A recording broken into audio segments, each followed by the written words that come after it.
Welcome to the Cabral Concept, where board-certified naturopath and integrative health practitioner Dr. Stephen Cabral shares how he was diagnosed at the age of 17 with a life-altering illness and given no hope for recovery. It was only after studying and traveling all over the world did he discover how to combine ancient Ayurvedic healing practices with state-of-the-art naturopathic and functional medicine to fully rebalance the body and re-energize it with life. It's time to discover how to get well, lose weight, and finally feel alive again. And now, here's your host, Dr. Stephen Cabral.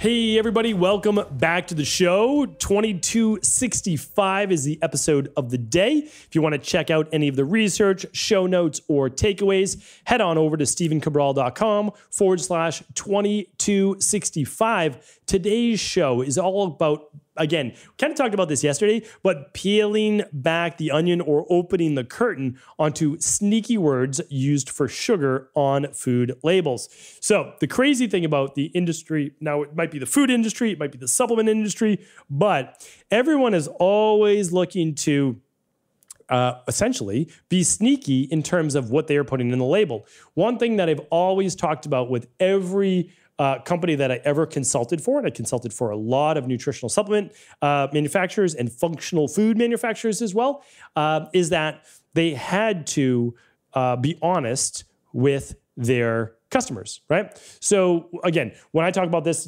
this show is not on Equalife, but when I formulate for Equalife, I say exactly what it has to state in its exact state is what we're going to put on the ingredients and other ingredients. And we're going to be completely open, honest, and transparent because I want the entire industry to be that same way. Now, of course, most companies are marketing-based companies and their goal is to fool you from around what they put in there. And so they use all sorts of fancy words. I'm going to share those words with you here today. And then I will link them up and list them, at least some of them, at 2265. All right. So let's dive in. Now, hopefully, again, you know about sugar right now, and you know that eating too much of it, processed sugar that is detrimental to your overall health because it can increase blood sugar levels, a spike in blood sugar, and it can increase inflammation and potentially even lower your immune system. Now, a lot of people, though, get almost too sugar outraged by a couple grams of sugar in things. And so today, I'm actually going to hopefully put your mind at ease. Most people will not see an increase in blood sugar, meaning a significant increase in blood sugar below 8 grams of sugar in a product, if that product also contains a little bit of fat, a little bit of protein. Let me repeat that. If there's less than 8 grams of sugar in a product, and there's a little bit of carbs and a little bit of fat, there's usually no real significant rise in blood sugar. Now, you can prove this for yourself and with any product because, believe it or not, you can have a product that has 0 grams of sugar, like a just big serving of protein that will spike your, again, like if you just drink down 40 grams of whey protein, it will probably spike your blood sugar, right? And so again, but you can test this right at home with just a $20 glucometer. I have all my favorite companies in the world, all the favorite brands at stephencabral.com/resources if you're ever looking for a good company. Excuse me. So what we're really looking for, though, is processed sugar and added sugar to most products. That we don't want to see in there. But I don't want people to be afraid of having an apple, right? Or some blueberries, or even vegetables because there's a little bit of carbohydrates in there. What I want you to be the most aware is when there's added sugar to a product. Now, you'll see it with many nutritional supplement bars. You might see it with certain powders or supplements, is because they're trying to make all the healthy stuff in there a little bit more palatable. So you essentially have 3 options. One is you can put in, well, you can put in chemicals, so that's another option, but hopefully you're not choosing any chemicals. Number 2 is you put in natural fruit sugars or something like honey or maple syrup. Or the next one is to put in sugar alcohols, which may cause digestive cramping, bloating, etc. Or the fourth one is you put in a natural sugar alternative, which would be like a stevia or a lohan or one of those. And so you just get to choose. I don't love sugar alcohols because I work in a practice with a lot of digestive issues. So I'm not a huge advocate of them.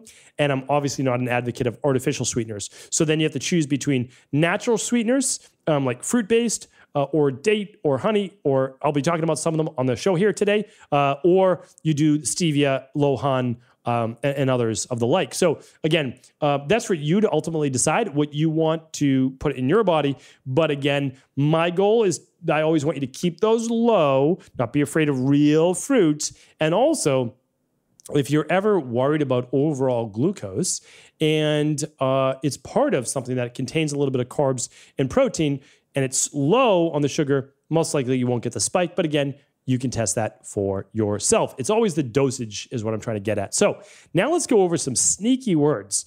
Like, let's just say it doesn't say added sugar, right?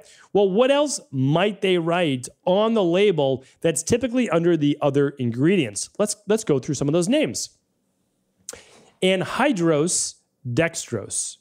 Interesting word, right? So we're talking about basically water, soluble water, and dextrose, a form of sugar. A little tip for you here today is if you ever see something ending in ose, it's typically a sugar, right? So think of lactose, think of maltose, think of sucrose. They end in ose, right? So general rule, it's a form of sugar. All right, so quick tip there. Another one, you'll probably recognize obviously some of these, but other words for sugar. Brown sugar, cane crystals, cane sugar, coming from sugar cane, corn sweetener, corn syrup solids, crystal dextrose, evaporated cane juice, fructose sweetener, fruit juice concentrate, high fructose corn syrup. Again, most people are familiar with that one. Honey, liquid fructose, malt syrup, maple syrup, molasses, pancake syrup, raw sugar, sugar by itself, I guess that's not too sneaky, and white sugar. So you can see all different forms. Again, sugar we know is sugar, but they may want to say it in a different way. Baker's sugar, organic cane sugar, coconut sugar. What are these? Well, these are essentially glucose, or there's forms of sucrose, and we won't get too deep on that today, lactose, and different types of sugars that you may have. Some of them I previously mentioned.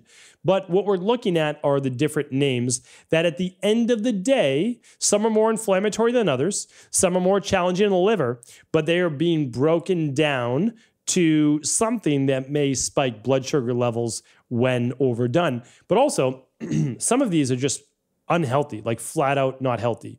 So for example, I would say that raw honey, maple syrup, molasses, raw, you could say cane sugar, not for all, but some, raw coconut sugar or maple sugar, all of those could be on the healthier side, right? But then when we're looking at corn syrup, which is typically genetically modified, or we're looking at juices or juice concentrates, well, those are going to be high in fructose, which are going to be more damaging to the liver in your overall health. So again, it's about awareness, really, really important.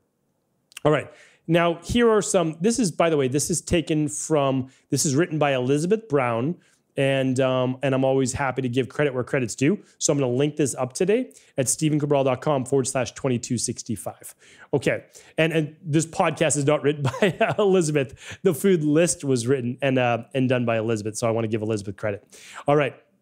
So other names, though, for essentially processed sugars and broken down sugars that can still be put on a label are sugar and sugar alcohols. We spoke about that, but some are here. Some of the names you may not have heard about before. Some of the other ones, previous ones, sure you have, but carbitol, concentrated fruit juice, corn sweetener, diglycerides, disaccharides, evaporated cane juice, doesn't sound that harmful, right? Erythritol, again, anything that ends in -ol, that's another, so I gave you the tip on if it ends in ose, typically a form of sugar. If it ends in -ol, O-L, it's typically a form of sugar alcohol. Not always, but typically a form of sugar alcohol. All right, the next one are all of our FODMAPs. So if you see fructo-oligosaccharides, so fructo, oligo, di, and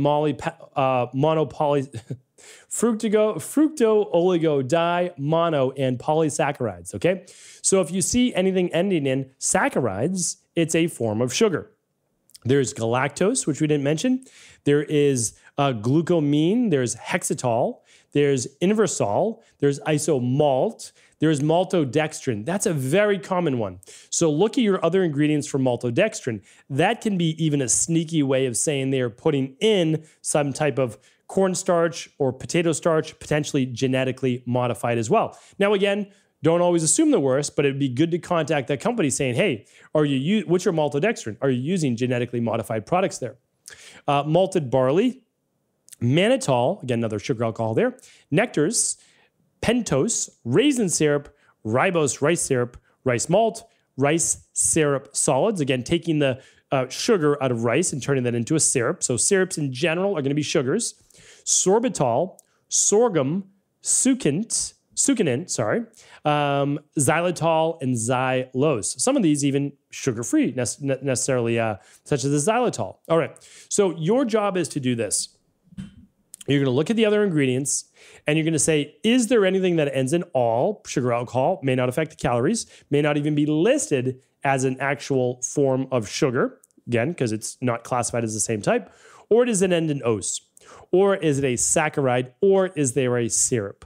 If you see those things, that you know that this is more of a processed sugar, a processed carbohydrate. Now, who does this matter for? Well, it matters the most for people that have trouble regulating their blood sugar. It matters the most for those people that are trying to lose weight because their metabolism's maybe a little bit slower, or they're not as sensitive to insulin in their body. So their body is not unlocking those cells to get that stored what will be stored glycogen into the cells. And those are the people it's most important for. For others, you may want to save these food items for actually after workout or after an exercise, or we're going to need that actual glucose. I also want to share one more tip here with you today, and it's the overall view of carbohydrates in general. The goal is to get your carbohydrates from whole food forms. And this way, we don't need to be as worried about what our labels say about those carbohydrates. Because to be honest, if you're looking at your potato chips, or you're looking at snack boxes or whatever they are, those are going to be processed in general. If you can see that item growing in nature for your carbohydrate, it's a much healthier source. You're going to get the fiber with it. You're going to get usually the skin of the fruit itself. You're going to get all of the nutrients that your body knows how to work with. And then, of course, whether if you're doing our detox or fat velocity weight loss system or whatever it is, that will guide you towards actually going a little bit lower carb in the beginning. I have no issue with that. But then as your body becomes more sensitive to carbohydrates, which is a good thing, meaning sensitive that you're able to actually process them properly, then you'll be able to ease them back into your diet to a greater degree. But again, if you're getting 7 to 9 servings of fruits and vegetables every day, and you're being conscious of your blood sugar, you're being conscious of trying to lose weight if that's your goal, then you're still going to be able to do that. The majority are high nutrient, low caloric foods that are vegetable based, but you can still probably get in a cup of wild blueberries a day, a cup of raspberries or cherries, or those types of things that you either add to your smoothie in whole form. Yes, they're blended, but they're in whole form. And then you're able to enjoy those as well. And then in the future, you could add in some sweet potatoes, some yams, other great things like that. And as your body, again, becomes more balanced, you'll be able to look at additional carbohydrates. But if you're sensitive to blood sugar right now and you're sensitive to gaining weight more easily, you'll just want to be careful in general with any of the overall sugars being added to individual products. But again, if it's a health-based product and it's less than 8 grams total, you're most likely going to be okay. But again, at the end of the day, this is all about bioindividuality. So all you need to do is 30 minutes after eating that meal, just take your blood sugar. See, did you get a spike above 140, a spike above 120, whatever you feel like your upper limit is. And then by 2-3 hours later, it should be back down to baseline between about 75 and 95 maximum. So the goal is always working with your bioindividuality, not being overly concerned about food. We can't make food the enemy, but also be aware that marketing companies that develop a lot of these food-based products are finding sneaky ways to add in unhealthy ingredients that substitute for sugar. And also, they might name sugar in a different way by calling it a syrup or something else. So if it is a syrup, in my opinion, make it be a honey, a date, a maple sugar, that you are getting from nature that also includes all the minerals and nutrients, and just don't make it be a high amount. So hopefully this was helpful. I'm also happy to help with any of the nuances. So if you have questions, leave them right on YouTube in the comments or on Instagram, and we will be there to help. Thank you for subscribing to the channel. Thank you so much for reviewing the podcast. I appreciate you. And of course, if this was helpful, please do feel free to share the show with anyone you think it could serve. Before you go, I wanted to share a personal story with you. The real reason I began to get well finally is because I figured out what was wrong with me. And that might seem pretty obvious, but I went from doctor to doctor for over 2 years before discovering at-home functional medicine lab testing. These are the labs that enabled me to finally figure out what was wrong with my hormones, blood sugar, electrolytes, and gut health. And once I knew what was wrong, I could then follow a proven plan in order to rebalance my body from the inside out. This is why I believe so strongly in functional medicine lab testing and why I've made it my mission to share these labs with the world. Now at equa.life, you can order an at-home lab test or lab bundle for you and your family and be able to complete it within the week.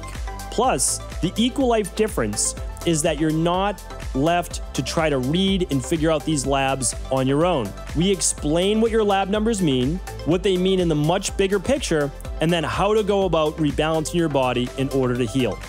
To see our full selection of lab tests or to set up a free lab selection call to find out what labs may be best for you, simply head on over to equa.life/labs. And do remember, we ship these all over the world.